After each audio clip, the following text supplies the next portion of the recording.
Welcome, welcome, one and all, ladies and gentlemen, and you know what? World War II veterans, welcome to The Late Show.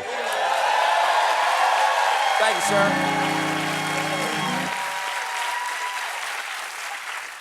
I'm your host, Stephen Colbert, and I just want to start off by saying Happy Juneteenth, everybody. Juneteenth, of course. Juneteenth marks the day in 1865 when enslaved people in Galveston, Texas found out that they had been freed, which was 2 years after President Abraham Lincoln's Emancipation Proclamation. That must have been one hell of a message. Hey, guys, President Lincoln says you're all free. Amazing. Let's go thank him. Oh, shoot. I mean, oh, darn. Everybody sit down. Historically, Juneteenth is a day for cookouts and barbecues, but can also be a celebration with a day of rest and remembrance. Of course, the traditional way to celebrate Juneteenth is to hang out with your black friends, listen to great music, and stand perfectly still. Having a good time. Wow.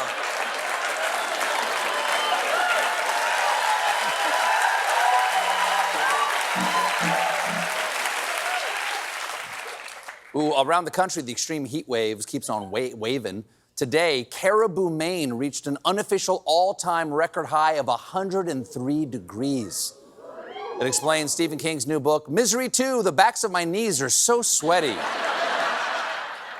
This heat isn't just bad for the planet, it's also bad for the brain, because according to a new study, the hotter it gets, the harder it is to find your words.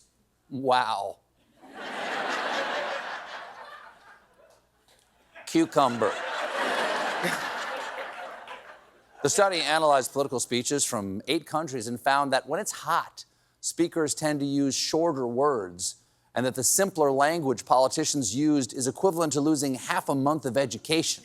I mean, that makes sense. I'm no surprise. We all remember Reagan's summertime speech. Mr. Kooky Name, make wall go boom.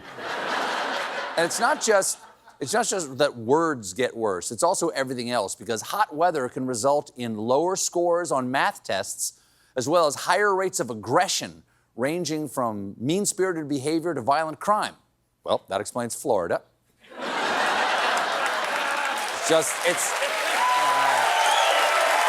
the heat and the humidity.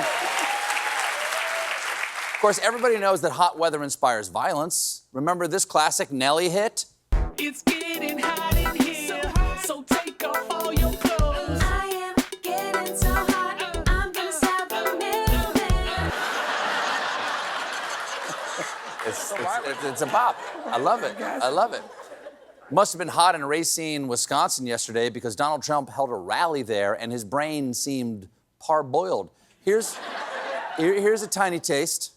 Joe Biden's granting mass thinker. ABC, you know, they have George Stopalopoulos. I call him Slopadopoulos. George Stopalopoulos. You got him, Don.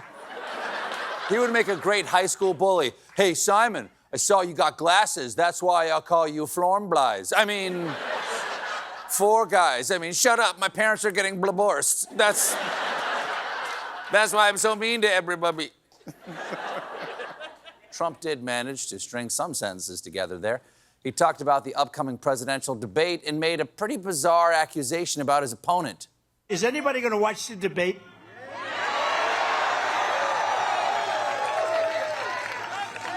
He's going to be so pumped up. He's going to be pumped up. You know all that stuff that was missing about a month ago from the White House? Somebody didn't pick up hundreds of thousands of dollars worth of cocaine. I wonder who that could have been. I don't know. Actually, I think it was Joe. Joe Biden is not on the Peruvian marching powder, but if he did want to dance with a white lady, he could raise a lot of campaign cash selling his own brand of Joe Kane. That's not a bad look. That's not a bad look.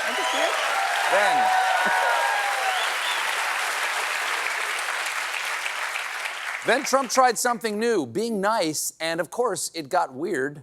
I mean, what's better? Being with you right now. Look at that beautiful lake. That beautiful lake. Beautiful, right? What's better, this or sitting on the Pacific or the Atlantic, which has sharks? You don't have sharks. See, that's a big advantage. I'll take the one without the sharks. Sure. Sure, that's what everyone associates with Wisconsin. No sharks. I mean, remember this scene from Jaws? I should have moved to Sheboygan. He should have. He should. He should have moved. Trump also tried to compliment his crowd, particularly the people standing behind him. You know, they actually have the best location. People think it's them, but it's not, because nobody sees you on camera. They're on camera for an hour and a half, depending on...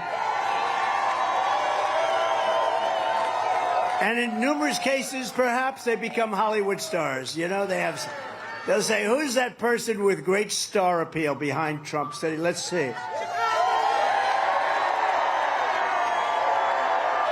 Got a few of them. You never know. Hey, you never know. What is a star, after all?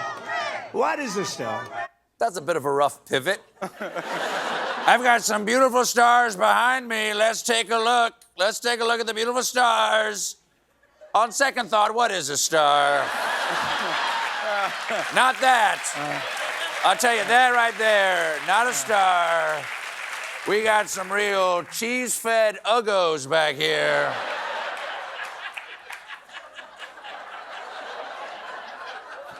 As has been his shtick for the last 10 million years, Trump bragged about his crowd size at a previous rally. It was unbelievable. The crowd, nobody's ever seen a crowd. That broke every record in New Jersey history. Nobody's ever seen 100, and I don't have a guitar. Don't forget, Elvis had a guitar. I don't have a guitar. I don't have a guitar, unlike Elvis. No guitar. What's this? Oh, a guitar. I ain't nothing but a hot dog. Yum, yum. Yum, yum, yum, yum. Loves me chicken tenders, dip in goo. Viva. No. Viva. Slappadopoulos.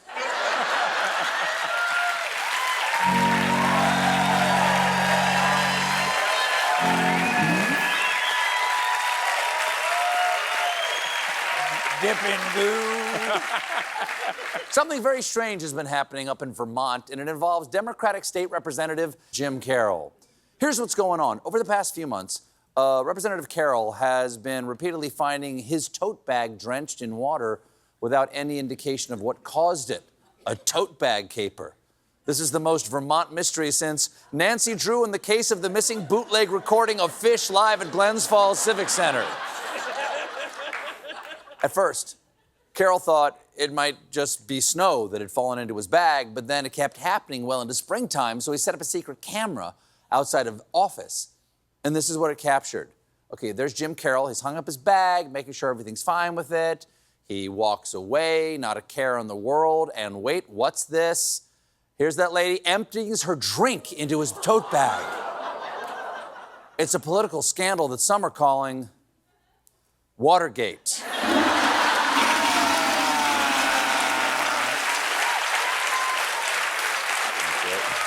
Somebody beat me to it? Somebody beat me to it. Slappadopoulos.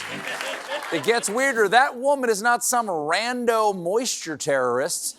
She is Jim Carroll's colleague, Republican representative, and woman at the Q&A who has more of a statement than a question, Mary Morrissey. We now know that Morrissey started soaking Carroll's tote bag a couple of times per week and then worked her way up to doing it almost daily. What a bizarrely slow and innocuous prank. I kind of wish the show Punk'd had been more like this. Hey, Seth Green, over the last 5 months, I've gradually replaced your whole milk in your latte with 2%. You just got confused. Question is, of course, why? Well, Morrissey and Carroll have known each other from a young age, but their relationship began to take a different turn after he was elected because they were split over key issues, including abortion. Yes, Carroll supports Roe v. Wade, and Morrissey believes tote bag thirsty, glug, glug, glug. After being found out, Morrissey issued an apology, and she said this. Quite honestly, I don't know why I did it. I was not meaning to hurt Jim. It is something certainly very out of character for me. Okay.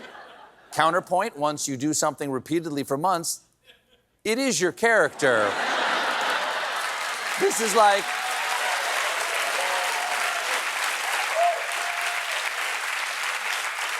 This would be like Sir Mix-a-Lot saying, I don't know what I was thinking. I'm really more of a breast man. I got a great show for you tonight.